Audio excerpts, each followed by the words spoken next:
अब बात करते हैं जीपी की। जल्दी शुरू करते हैं, कंटिन्यू।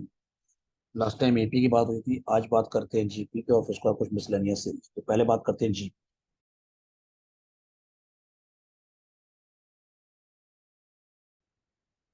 ज्योमेट्रिक प्रोग्रेशन देखो। एपी में, एपी जो सीरीज होती है उसमें difference between any two consecutive terms is constant through out the series. लगातार आने वाले दो टर्म्स का डिफरेंस पूरी सीरीज में कांस्टेंट होता है थ्रू आउट द सीरीज। यहाँ पे लगातार आने वाले दो टर्म्स का रेशियो कांस्टेंट होता है थ्रू आउट द सीरीज। तो जैसे कि A B C D E F so on, अगर ये जीपी है तो B upon A it is equal to C upon B, it is equal to D upon C, it is equal to E upon D. ये ratio constant होता है, इसे denote करते हैं आर से। एक नाम होता है common ratio.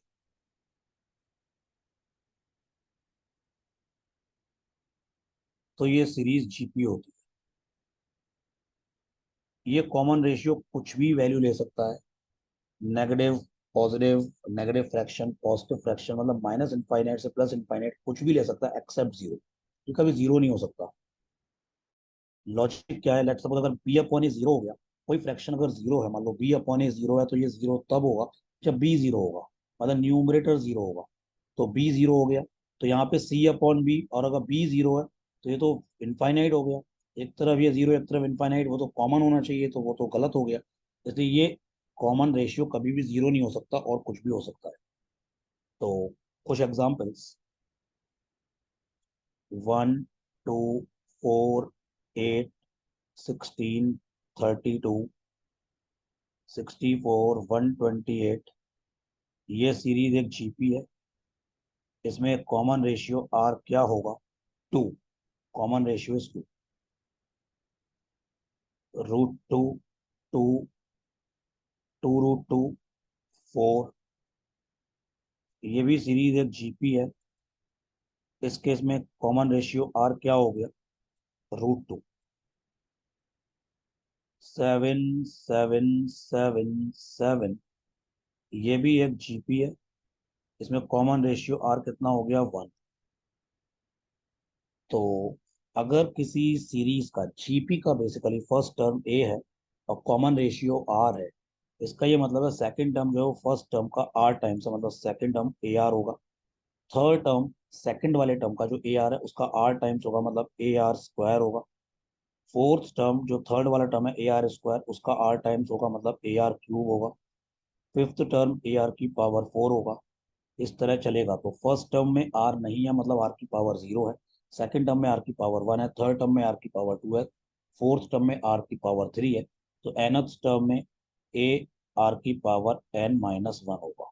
This is the general term of GP, a are की पावर n-1। तो अगर कोई बोलता है कि जनरल टर्म ऑफ जीपी, तो क्या बोलेंगे? ए आर की पावर n-1। तो यहाँ पे ए क्या है? First term, r is common ratio, n is number of terms. तो अगर कोई कहता है let suppose T15, 15th term of GP कहीं मानने की जरूरत पड़ जाती है, तो ए आर की पावर 14 हो जाए। Let suppose 27th term of GP, a r raise to the power 26। इस तरह काम चलता जाएगा। जैसे मैंने तुम्हें बताया था कि एपी मैंने एक प्रॉपर्टी बताई थी कि जैसे कि sum of the terms equidistant from beginning as well as end are always equal. यहाँ पे प्रोडक्ट फर्स्ट और लास्ट का, सेकंड सेकंड लास्ट का हमेशा इक्वल होता है। जैसे 1, 2, 3, नहीं, 3 कहाँ से आया? 3 नहीं, 3 नहीं, 4, 8, 16, 32, 64, 128। क्या ये जीपी है? बिल्कुल है। तो फर्स्ट इंटू लास्ट मतलब 1 इंटू 128, यही 2 इंटू 64 होगा, यही 4 इंटू 32 होगा, और ऐसे चलता जाएगा। तो अगर T1, T2, T3, Tn-1, Tn, अगर ये सीरीज जीपी है तो जो भी T1 इंटू टी एन होगा फर्स्ट इंटू लास्ट, वही T2 इंटू Tn-1 होगा, वही T3 मल्टीप्लाइड बाय Tn-2 होगा, और ये चलता जाएगा। ये जीपी की एक प्रॉपर्टी है, जैसे एपी की एक प्रॉपर्टी होती है वैसे जीपी की भी एक ये प्रॉपर्टी है। ये बात सबको समझ में आना चाहिए, ये बहुत ही काम की प्रॉपर्टी हो सकती है। तो अभी तक हमने डिस्कशन किया है जीपी क्या होता है, कॉमन रेशियो क्या होता है, जनरल टर्म क्या होता है, जीपी की प्रॉपर्टी क्या होती है। अगर तुमको कभी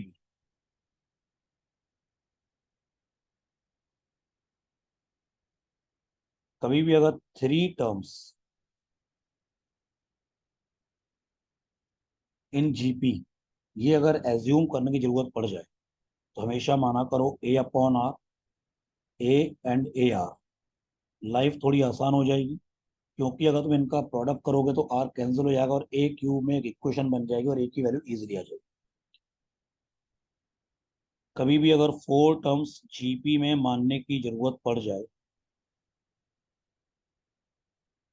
तो हमेशा माना करो A upon R cube, A upon R, A R, A are cube, ये चार टर्म माना करो।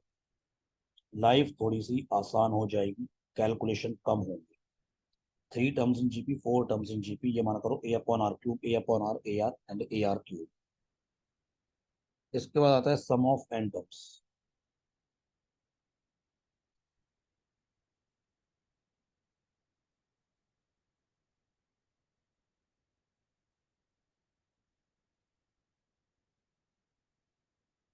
इसका भी एक फॉर्मूला होता है, लेकिन मैं फॉर्मूले पे याद करने में फोकस नहीं करूंगा।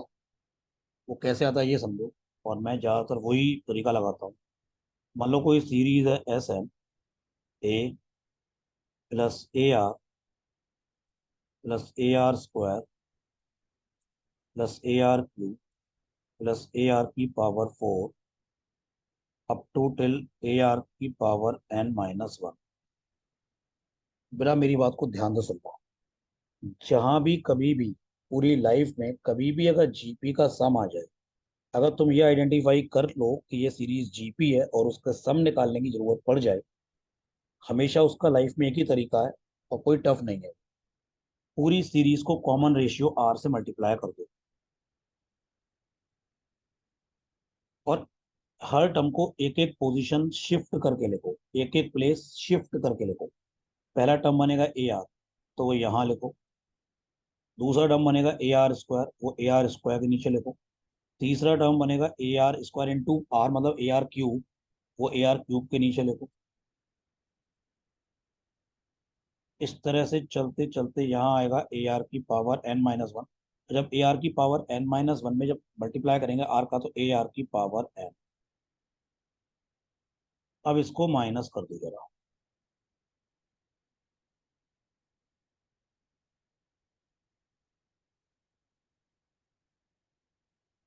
तुम देखोगे ये कैंसिल हो गया, ये कैंसिल हो गया, ये कैंसिल हो गया, ये सारे बीच के कैंसिल हो गए।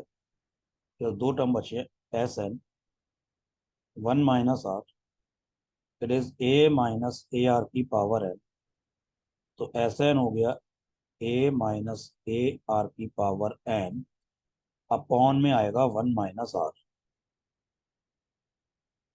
तो ये हो गया ए वन माइनस आर की power N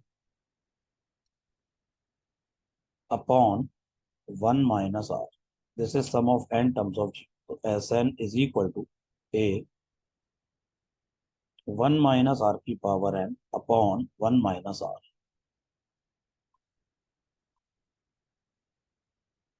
some of N terms of GP ये होगा। अगर इसमें इफ, अगर जो आर है वो वन से छोटा है और -1 से बड़ा है, मतलब आर अगर इस रेंज में लाई करता है, तो तुम इनफाइनाइट जीबी का भी सम बता सकते हो, वो और छोटा हो जाएगा। तो एस इनफाइनाइट ये अप्रोक्सीमेट हो जाएगा a upon one minus r. Sum of infinite GP a upon one minus r. क्योंकि जैसे फॉर एग्जाम्पल अगर आर 1/2 होता, सोच के देखो यार, अगर आर 1/2 है तो आर स्क्वायर और छोटा होगा 1/4, आर क्यूब और छोटा होगा 1/8, आर की पावर 4 और छोटा होगा 1/16, 1/2 की पावर 4।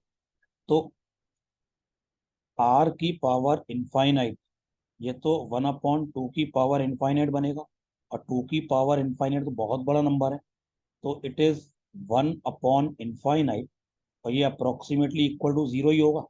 1 को डिवाइड कर रहे हो बहुत बड़े नंबर से, तो अप्रोक्सीमेटली जीरो के बराबर ही हो। तो ये चीज आर की पावर एन, मतलब आर की पावर इनफाइनाइट जो है अप्रोक्सीमेटली जीरो बन गया, तो ये अप्रोक्सीमेटली A/1 - R आ गया। तो कभी भी अगर आर की रेंज -1 से 1 के बीच में है, और वो जीरो तो आर हो ही नहीं सकता, तो सम ऑफ इनफाइनाइट जीपी भी तुम निकाल सकते हो, वो होता है A/1 - R। ये स्टैंडर्ड फॉर्मूला याद रखना। एसएन जो है वो याद रखना चाहो तो याद रखो, नहीं रखना चाहो तो मेरे को नहीं लगता उतनी जरूरत पड़ेगी, और याद रखना चाहो तो रख सकते हो। इनफाइनाइट जीपी जरूरत कई बार पड़ती है। तो S infinite is A/1 - R। लोगों को तीन फॉर्मूले और याद होने चाहिए, शायद मैं लास्ट क्लास में बताए थे या नहीं बताए थे मुझे नहीं मालूम, लेकिन बहुत बेसिक फॉर्मूले हैं। Sum of first 10 natural numbers 1 + 2 + 3 + 4 + 5 up to till n। Sum of first 10 natural numbers होता है n × n + 1 upon 2। 1² + 2² + 3² + 4² up to till n²। Sum of squares of first 10 natural numbers ये होता है n × n + 1 × 2n + 1 divided by 6। 1³ + 2³ + 3³ + 4³ up to till n³। Sum of cubes of first 10 natural numbers ये होता है n² n + 1 का whole square upon 4। ये तीन फॉर्मूले भी याद रखना, ये not only in sequence series but पूरी क्वांट में बड़े काम के हैं। ये क्वेश्चन करना, कुछ क्वेश्चंस करेंगे, करो देखते हैं।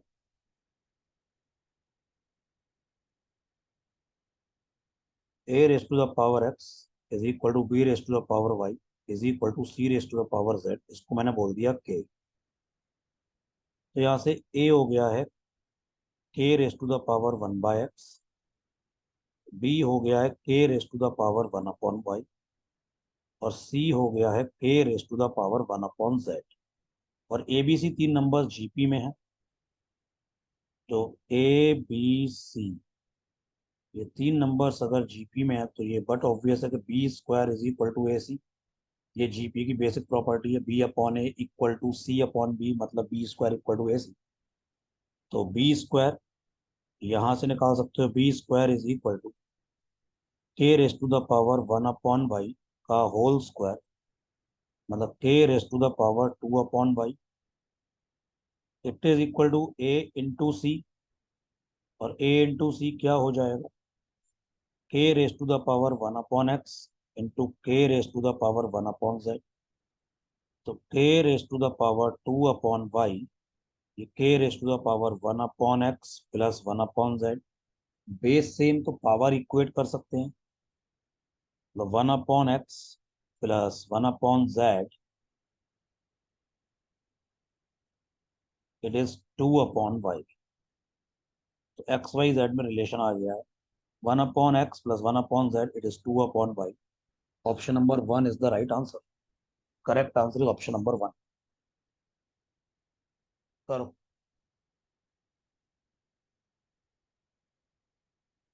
देखिए, इनफाइनाइट जीपी की बात हो रही, तो इनफाइनाइट जीपी कुछ ऐसी होगी, a AR AR² up to infinite. Each term is equal to twice the sum of all the terms that follow it. हर एक टर्म इक्वल है, किसके इक्वल है, उसके बाद जितने भी टर्म्स आ रहे हैं उन सबके सम के ट्वाइस, मतलब a is equal to 2 times sum of all the terms that follow it, मतलब a are plus A R square plus A R cube अब टोटल इनफाइनाइट। तुम अगर लेते ए आर सेकेंड टर्म किसके इक्वल है, 2 times a are square plus A R cube plus A r four up to infinite, मतलब हर एक term equal है किसके, each term is equal to twice the sum of all the terms that follow it. तो तुम कोई भी term से शुरू कर सकते हो। तो पहला टर्म ए हो गया, वो किसके इक्वल है, 2 टाइम्स, उसके बाद जितने भी टर्म्स आ रहे हैं सबका सम। अगर तुम ध्यान से देखोगे तो ये भी एक जीपी बन रही है। इसका फर्स्ट टर्म है ए आर, इसका फर्स्ट टर्म ए नहीं है, इसका फर्स्ट टर्म है ए आर, और इसका कॉमन रेशियो है आर। तो a is equal to 2 times, ये इनफाइनाइट जीपी का जो सम होगा वो होगा a upon one minus r, लेकिन ये ए यहाँ पे क्या है, a r upon one minus are.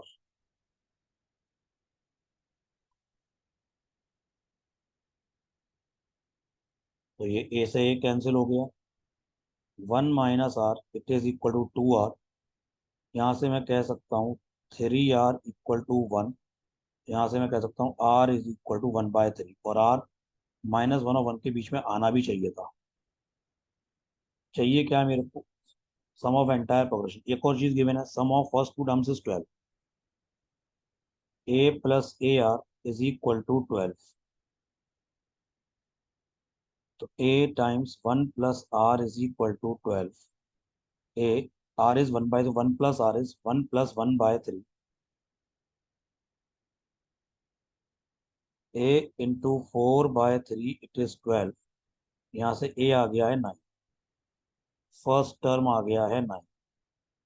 चाहिए क्या, पूरी सीरीज का सम चाहिए, a plus A R square plus A R cube up to till infinite. तो ये सम ऑफ इनफाइनाइट जीपी होगा a upon one minus r is 9 upon one minus 1/3, 9 upon 2/3, ये हो गया 27/2। सम ऑफ इनफाइनाइट जीपी कितना हो गया, 27/2।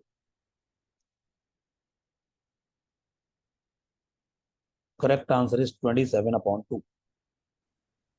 क्वेश्चन नंबर 6 सब लोग करें। देखो, second fifth and ninth term of a non constant AP. AP की पहले बात हो रही है, एपी का सेकंड टर्म मतलब T2, T5 एंड T9, ये तीन टर्म्स एपी में हैं। और ये लोग ये एपी के ये वाले तीन टर्म जीपी में। तो A2 क्या, ये T2 क्या होगा, ए प्लस डी। अगर एपी का फर्स्ट टर्म ए है तो second term A plus D, fifth term A + 4D, और T9 हो जाएगा A + 8D। ये तीन टर्म्स आपस में जीपी में। तो जीपी की प्रॉपर्टी क्या होगी, बीच वाले का स्क्वायर,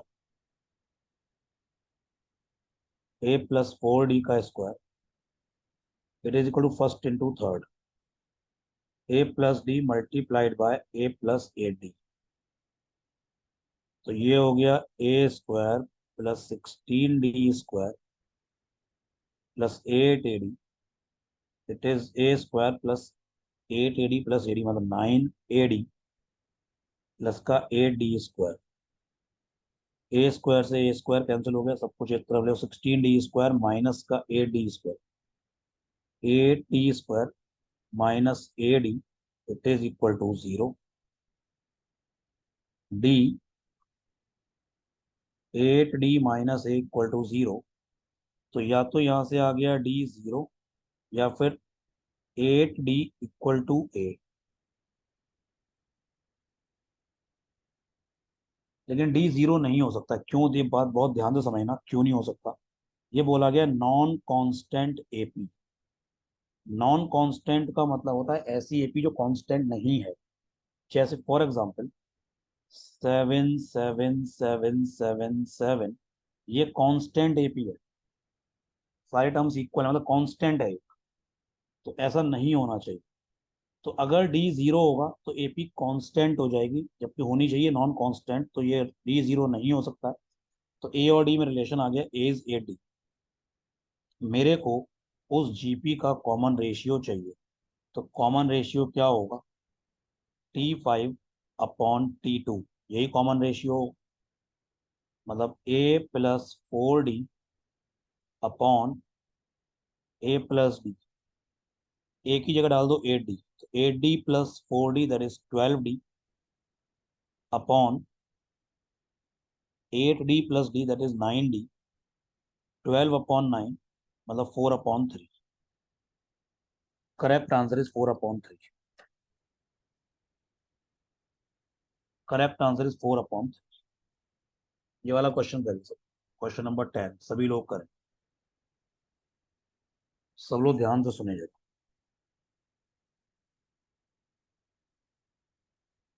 मैंने बोले सीरीज को एस 1+4/5 +7/25 +10/125 अप टू इनफाइनाइट तक सीरीज चल रही है। बहुत ध्यान से सुनना जरा, बहुत ध्यान से। ये वाला 1 4 7 10, अगला टर्म 13 होगा, जो लिखा नहीं है क्योंकि गैप 3 3 का।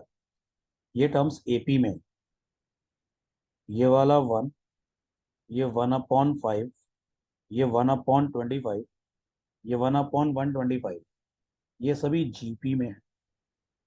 ऐसी सीरीज जिसमें एपी भी होती है जीपी भी होती है उसे कहते हैं अरिथमेटिको ज्योमेट्रिक सीरीज।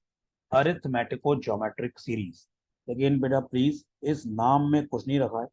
तुम्हें नाम आता है लेकिन क्वेश्चन नहीं हो रहा है तो बेकार है, और नाम नहीं आता तो ये क्वेश्चन तुम कर दोगे तो वो ज्यादा बेटर है। तो नाम में कुछ नहीं रखा है, तुम तो एक क्वेश्चन कैसे करना है वो समझो। इजी करने के लिए थोड़ी देर के लिए 1/5 को एक्स बोल दो, सब कुछ एक्स के टर्म्स में सॉल्व करेंगे, और उसके बाद एंड में एक्स की जगह 1/5 रख देंगे। तो ये हो गया 1+4x +7x², एक्स स्क्वायर क्योंकि ये 1/25 जो है 1/5 का स्क्वायर है। 1/125 1/5 का क्यूब है, तो 10x³। अगला होगा 13x⁴। तुम केवल इस पे फोकस करो, देखो ध्यान से देखना। 1x, x², x³ x⁴, ये एक जीपी बन रही है। 1x, x², x³ ये एक जीपी बन रही है। जहां भी जीपी आएगी उसका लाइफ में तरीका एक ही है। जहां भी जीपी आएगी लाइफ में उसका तरीका सिर्फ एक है, पूरी सीरीज को कॉमन रेशियो से मल्टीप्लाई करो, और हर टर्म को एक एक पोजीशन शिफ्ट करके लिखो। तो कॉमन रेशियो क्या है, एक्स, मतलब 1x, x², x³ इस जीपी का कॉमन रेशियो क्या है, एक्स। तो इस पूरी सीरीज को एक्स से मल्टीप्लाई करो, तो x × s, ये फर्स्ट टर्म जो 1 है उसको x से मल्टीप्लाई करोगे तो x आएगा, वो यहाँ लिखेंगे। सेकंड टर्म था 4x, उसमें मल्टीप्लाई करेंगे x से, तो यहाँ लिखेंगे 4x²। थर्ड टर्म है 7x², उसमें x से मल्टीप्लाई करेंगे 7x³। फोर्थ टर्म है 10x³, उसमें मल्टीप्लाई करेंगे x का, तो 10x⁴ अप टू इनफाइनाइट। अब इसको जरा माइनस करेंगे।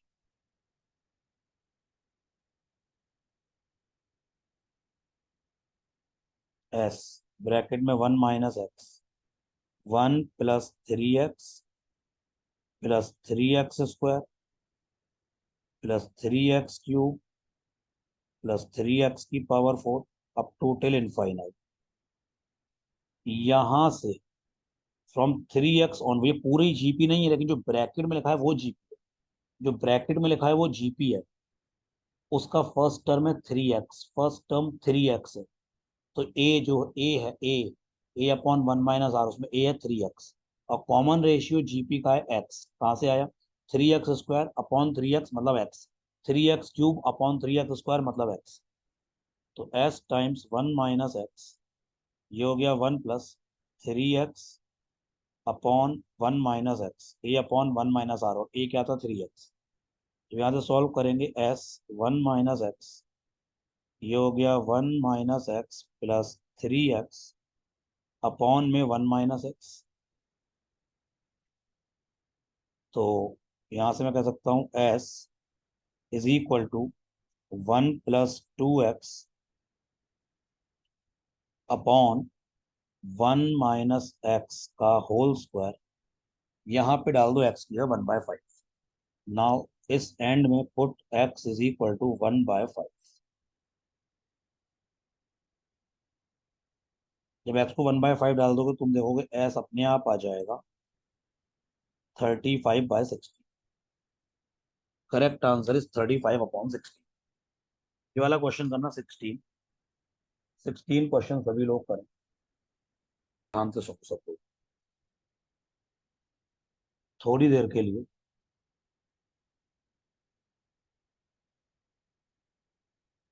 ये बोल देते हैं।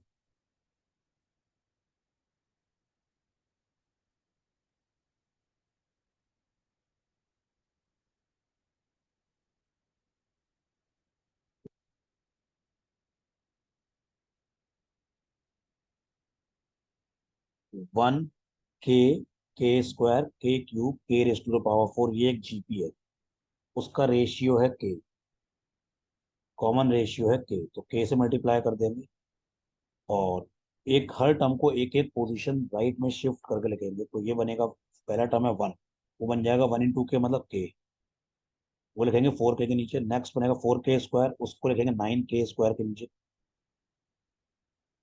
अगला टर्म बनेगा 9k³,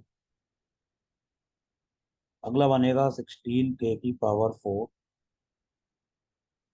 अब इसको माइनस करेंगे जरा, एस 1 - k, ये हो गया 1 + 3k plus 5k² plus 7k³ plus 9k⁴।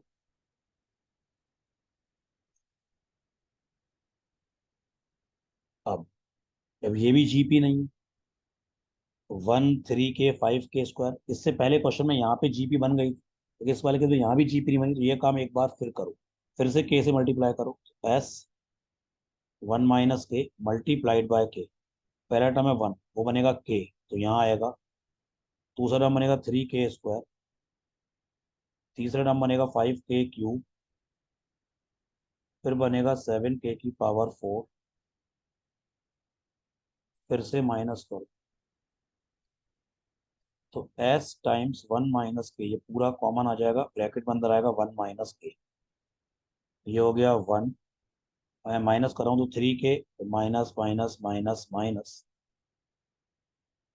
+2k plus 2k² plus 2k³ 2k⁴ up to infinite. From 2k onwards ये एक जीपी है।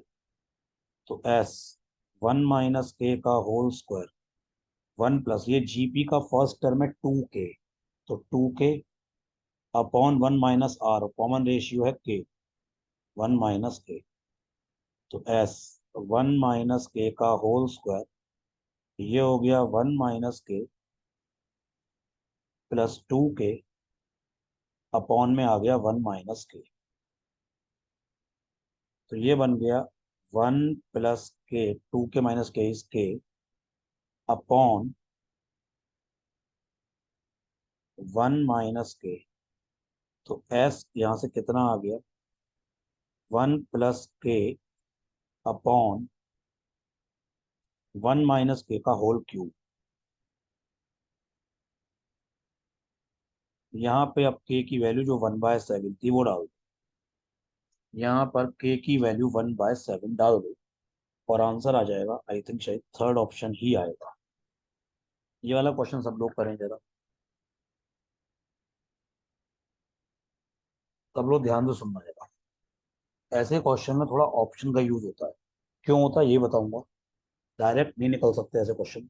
लेकिन पहले तुम क्या करो, ये एक्सप्रेशन क्या दिया है, इक्वेशन क्या दी है।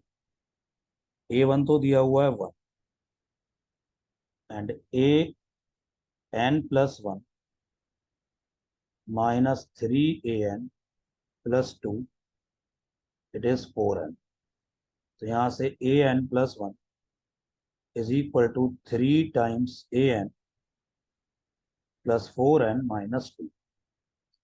रिलेशन ये आ गया। A1 दिया है 1, इसमें n को 1 पुट करो तो A2 आ जाएगा। A2 आ गया 3a1+4 - 2। A1 क्या है 1, तो 3 + 4 7 - 2 5 आ गया। n को 2 पुट करो, A3 आ जाएगा। 3 4 वैल्यू निकाल लिया करो। A3 आ गया 3a2+4 × 2 8 -2। तो 3 × 5 15 +8 23 -2 21। तो A3 आ गया है 21। n को जरा 3 पुट करो, A4 आ जाएगा 3a3 4 × 3 12 -2। A3 आ गया है 21, तो 21 × 3 63। 63 + 12, 63 + 12 is 75 - 73। जरा ध्यान से सुनना। अब ऑप्शंस जो हैं वो या तो 3 की पावर 99 -200, पहला ऑप्शन ये। 3 की पावर 99 + 200, 3 की पावर 100 -200, 3 की पावर 100 प्लस का 200। इनमें से कोई एक ऑप्शन। थोड़ा ऑप्शन का जो कैसे करना है ध्यान से सुनना। ऑप्शंस को 3 की पावर समथिंग +- 200 इस तरह के फॉर्म में लिखा गया है। और सभी यानी कि A100 पूछा गया है। A100 3 की पावर समथिंग +200 या फिर -200 है। तो यानी कि इन नंबर्स को भी तुम, जो ये नंबर्स हैं, इन नंबर्स को भी तुमको 3 की पावर n के फॉर्म में लिखना पड़ेगा। 3 की कोई पावर प्लस माइनस समथिंग। जैसे 5 3 की कौन सी पावर के पास है, तुम 5 को लिख सकते हो 3 की पावर 1 + 2, या फिर ये भी लिख सकते हो 3 की पावर 2 -4, ऐसे भी लिख सकते हो। 21 को तुम लिख सकते हो 3 की पावर 2 9 + 12, और ये भी लिख सकते हो 3 की पावर 3 -6। 73 को तुम अगर 3 क्यूब के फॉर्म में लिखोगे तो यहाँ तो काफी बड़ा सा नंबर आएगा।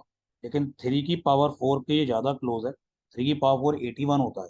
3 की पावर 4 -8। तो सेंसिबल थोड़े से ये वाले टर्म्स लग रहे हैं। जैसे ये है, ये है, ये है। चाहो तो A5 भी निकाल के देख सकते हो, जरूरत नहीं है।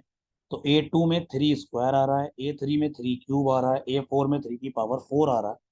तो A100 में 3 की पावर 100 आएगा और माइनस समथिंग होगा। तो 3 की पावर 100 -200 वो पूरा भी आ जाएगा। क्योंकि ये A2 3 square -2 × 2, A3 3 cube -2 × 3, A4 3 की पावर 4 -2 × 4। तो A100 3 की पावर 100 -2 × 100। मतलब AN एक तरीके से 3 की पावर n -2n ये हो गया। और यहाँ से ऑप्शन का यूज करके थर्ड ऑप्शन आंसर हो गया। अब ऑप्शन का यूज क्यों करा, अगर ऑप्शन नहीं होते ऐसा हो ही नहीं सकता। क्योंकि बेटा अपने मन में कैसे आएगा कि हमको 3 की पावर के फॉर्म में लिखना है अगर ऑप्शन नहीं होंगे। तो अपने मन में डायरेक्टली नहीं आ सकता कि इसको 3 की पावर के फॉर्म में लिखना है। क्या मालूम 2 की पावर के फॉर्म में लिखवाया जाता, या 4 की पावर के फॉर्म में लिखवाया जाता, या कुछ और किसी फॉर्म में लिखवाया जाता। इसलिए ऐसे क्वेश्चन में ऑप्शन होंगे ही होंगे, और उनका थोड़ा यूज करेंगे और मैच करने की कोशिश करेंगे, आंसर बन जाएगा। मैं एक क्वेश्चन और लिख रहा हूँ, तुम्हें करना है। एक और मिसलेनियस सीरीज, जैसे मिसलेनियस सीरीज टाइप की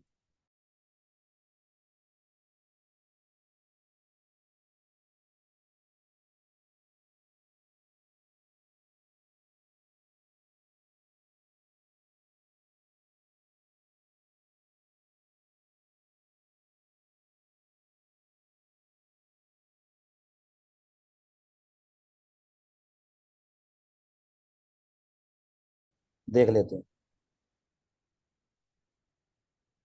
सीरीज ये थी, और चाहिए इसमें बेसिकली ऑड टर्म्स, मतलब ऑड नंबर वाली सीरीज का सम चाहिए। अलग अलग कर लो। 1 + 1/3² +1/5² +1/7² अप टू इनफाइनाइट। इसको मैंने अलग कर लिया जो चाहिए। +1/2² +1/4² +1/6² +1/8² अप टू इनफाइनाइट। ये पूरा एस है। ये मुझे चाहिए, मैं बार बार नहीं लग रहा, ये मेरे को चाहिए प्लस। इसमें से अगर मैं 1/2² कॉमन ले लूँ,